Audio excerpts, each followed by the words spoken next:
font l'actu et ils sont sur un GFM. 7h45, l'invité du jour. Il est temps de régler votre montre à la seconde près. Il est pile 7h45. Notre invité ce matin est Madame le maire de Domérat, Pascal Lesquera. Bonjour. Bonjour. Merci d'être avec nous ce matin pour nous présenter dans quelques instants toutes les animations à venir dans les prochaines semaines. On arrive aux vacances. C'est également carnaval à Domérat samedi. Déambulation à partir de 15h, place Bacchus. On va détailler tout cela dans quelques instants.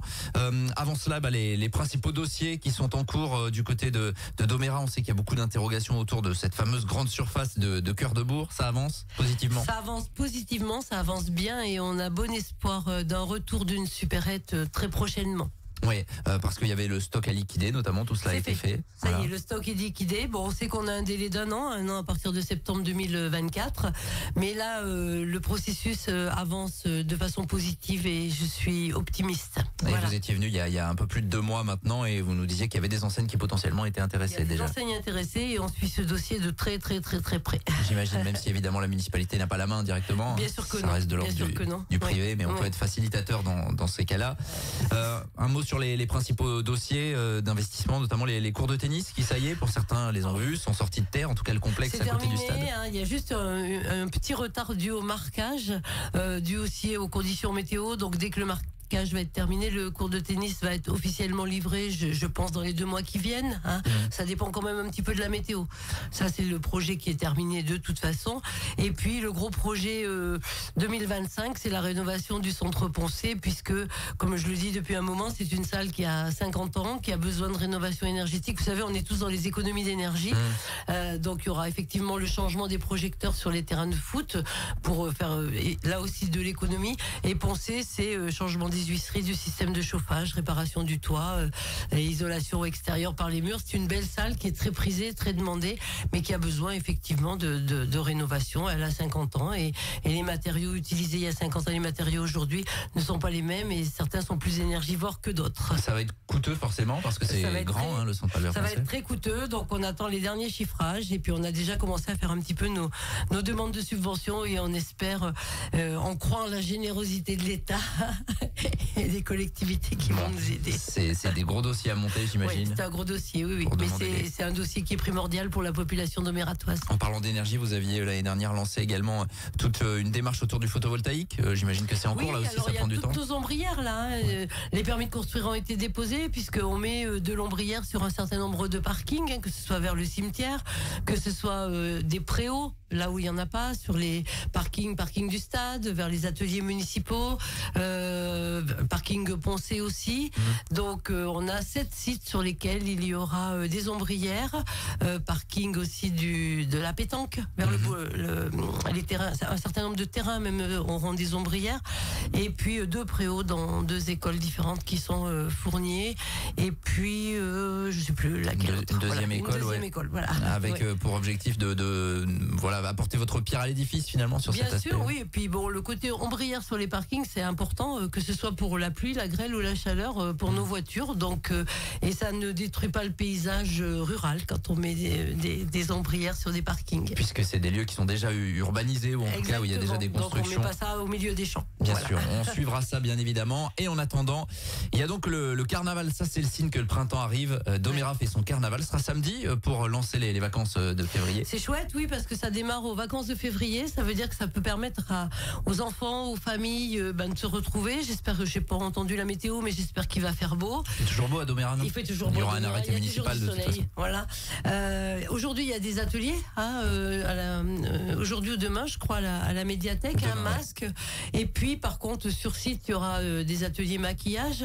L'objectif, on aimerait que ce soit très coloré, que tout le monde participe, de 0 à 99 ans ou 102 ans, que les gens viennent en famille. Il y aura un concours de déguisement en fonction d'une thématique. L'objectif, c'est que les gens se déguisent à travers le temps, que ce soit l'Antiquité, médiévale, le temps des rois, vintage, futuriste, fantastique. Et donc, ce serait bien que tout le monde participe. Il y aura de la déambulation avec la compagnie Lilou. Et puis, il y aura de la restauration et différents ateliers. Tout ça sur la place Bacchus à partir de 15h samedi. C'est vraiment une grande après-midi d'animation. Finalement, il y a un gros week-end d'ailleurs, parce qu'il y a aussi le salon du terroir, le fameux concours de pâté aux pommes de terre. C'est ce samedi à Domérat. Voilà, c'est ce week-end. C'est toujours le dernier week-end de février, organisé par le comité des fêtes, salon du terroir. Alors, en dehors du traditionnel concours du pâté aux pommes de terre, de la pompe au graton et tout ça. Qui est l'un des meilleurs du département, hein, vous pouvez le dire. De la France. La France, bien sûr.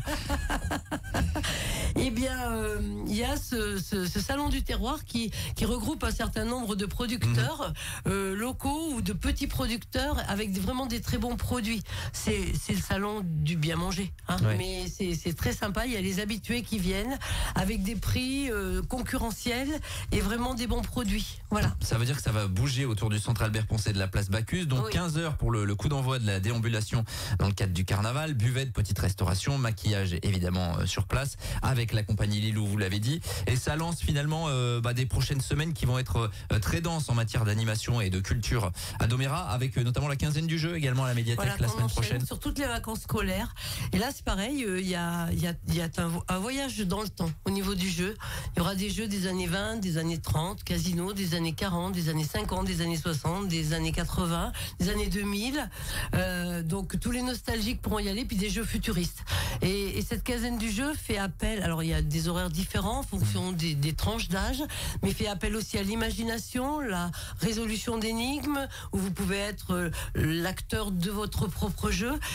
C'est très innovant, c'est très varié, c'est très diversifié, c'est ouvert à tout le monde. Il y a un programme qui est très dense et je pense qu'il faut aller le voir sur le site parce que ça sert à rien que je puisse l'énumérer maintenant. Voilà. www.domera.fr. Restez bien à notre écoute dans nos agendas. On relaie évidemment tout cela pour avoir le programme détaillé. C'est pas ouvert qu'aux Domératois, hein. C'est la médiathèque de Domérat, mais c'est ouvert à tout le monde. Alors vous regarderez, il y a certaines activités où il vaut mieux s'inscrire parce que je pense qu'il y a certainement des jeux qui sont un peu limités de par l'organisation. Bien sûr.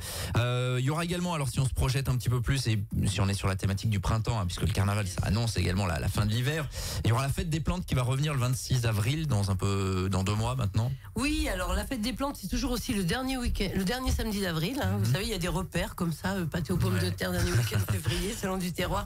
Et là c'est donc plein d'animations autour des plantes, autour du potager, autour des ateliers qui vont effectivement être organisés lors de cette fête des plantes où il y a un panel important aussi d'exposants, d'ateliers. Il y a aussi les serres municipales qui apprennent le bouturage, un certain nombre de choses. Et puis il y a le troc-plante où les gens peuvent échanger leurs plantes. Et puis je crois qu'il y aura un atelier cuisine sauvage. Alors je sais pas si c'est un sauvage qui fait la cuisine ou si c'est... Bien sûr. Mais voilà, peut-être cuisiner des champignons vénéneux, enfin je sais pas. Donc il y a beaucoup aussi d'animation. Et puis il y a toujours la grénothèque, bien sûr, qui fonctionne en parallèle avec à la médiathèque. Et il y aura aussi des ateliers à la médiathèque sur le thème des plantes et puis des fleurs et de la verdure et de l'environnement. Et je sais que le jour de la fête des plantes, il y a aussi un atelier sur l'engrais vert, une conférence. Oui, c'est important. Voilà. Hein, c'est des choses qu'il faut mettre en place. Il y a un conférencier qui sera là, donc voilà, c'est très très dense. Ce soir à Domérat, vous avez quelque chose tous les jours. Hein. Il y aura également une exposition du 23 mars au 5 avril dans le cadre du Printemps des Poètes, me semble-t-il. Alors, il y aura le Printemps des Poètes qui revient, donc c'est bien. Et puis, il y aura une exposition alors je sais plus quelle est la date exacte, qui est autour du harcèlement, autour du projet phare. C'est un 5 avril. Voilà, c'est un, comment vous dire, c'est un travail qui a été fait en collaboration avec les centres de loisirs et les enseignants dans le cadre du projet phare pour la prévention au niveau des primaires, mais c'est pour tout le monde bien sûr, des travaux qui ont été faits par les enfants pour la prévention du harcèlement. Donc sur cette exposition, les travaux des enfants, et puis l'objectif c'est d'associer un petit peu tout le monde pour la prévention du harcèlement, lutter contre le harcèlement à l'école et ailleurs d'ailleurs. Petite main, grand message, c'est le nom de cette exposition. On a bien compris l'idée derrière tout ça. On n'oublie pas que le 8 mars notamment, il y aura une conférence et cycle de conférences qui marche toujours très fort avec les historiens locaux qu'on a déjà reçus dans ces locaux. Alain Gourbet, Jean-Pierre Perrin, ce sera notamment sur Domérat et l'évolution de Domérat sur les 60 dernières. Voilà, Jean-Paul Perrin, pardon. Depuis Domérat, petite cité vigneronne jusqu'à aujourd'hui, Domérat aujourd'hui, voilà. Et puis il y a aussi une nouvelle troupe de théâtre qui existe à Domérat, une nouvelle association qui va faire sa première représentation aussi, c'est important, le 15 mars. Voilà. Donc, 15 mars, pour retrouvez tout sur le site de la ville de Domérat. Exactement, tout est très varié, très diversifié, on attend beaucoup de monde et puis toujours avec beaucoup de dynamisme, de convivialité, d'engagement. On sera très heureux de recevoir les Domératois et tous les autres et tous les gens des communes environnantes, du bassin, de partout, voilà. Et puis en 30 secondes, il y a un rendez-vous qui arrive également assez rapidement maintenant, au mois de juin. Ce sera le Critérium du Dauphiné, évidemment, le grand départ depuis Domérat. Ça se prépare dès maintenant, ça? Ah oui, tous les jours. Il y a 2 journées encore la semaine prochaine en collaboration avec ASO pour vraiment, là c'est vraiment un travail de toutes les semaines au quotidien parce que c'est un grand événement et qu'on veut une réussite, bien entendu. Il y aura des animations autour de ça, bien sûr. Énormément, oui. On va préparer vraiment un gros week-end d'animation, week-end Pentecôte, grand départ, boucle qui va se passer sur le territoire. Donc c'est très important qu'on puisse, on va inviter aussi nos collègues des départements autour pour pouvoir aussi promouvoir leurs produits. Bien sûr, voilà. On suivra ça évidemment et on viendra vous solliciter pour en parler à l'approche de cet événement, donc week-end de Pentecôte 8 et 9 juin. En attendant, il y a Domérat fait son carnaval samedi à partir de 15h place Bacchus, défilé avec concours de déguisement, maquillage, buvette sur place également. Ça lance finalement ce cycle-là pendant les vacances de février. Merci Pascal Lescura. Merci beaucoup d'avoir été avec nous. Et bon week-end d'animation à Domérat. Laurent va pouvoir préparer son pâté aux pommes de terre qu'il va évidemment mettre et puis son déguisement. Et son déguisement, bien sûr. On en a parlé tout à l'heure. Il est 7h56. On revient dans quelques minutes. À tout de suite. Tous les matins, 7h45, l'invité du jour en direct sur RJFM. Retrouvez l'invité du jour en podcast sur rjfm.net et l'appli RJFM, mais aussi en replay vidéo sur YouTube et Facebook. RJFM.